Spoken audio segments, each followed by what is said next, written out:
Kabar kurang baik datang dari istri Vicky Prasetyo, Kalina Oktarani yang sedang tertimpa musibah. Kalina Oktarani baru saja alami kecelakaan yang melibatkan mobil Pajero dan mobil box. Dilansir tribunnews.bogor.com 27 November 2021, sebuah mobil box menabrak bagian belakang mobil Kalina Oktarani. Nyawa ibu dari Aska Kobuzer itu terselamatkan, namun ia mengalami syok.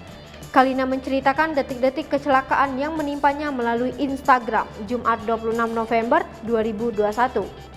Peristiwa kecelakaan seperti itu baru pertama kali dialami istri Vicky Prasetyo.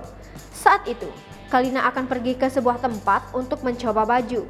Mobilnya dikendarai oleh sopir melaju menuju daerah Petojo, Jakarta Utara. Sopir Kalina turun dari mobil dan menghampiri sopir mobil box. Menurut Kalina, kecelakaan terjadi karena sopir mobil box tidak mengerem. Menurut Kalina, kecelakaan terjadi karena sopir mobil box tidak mengerem.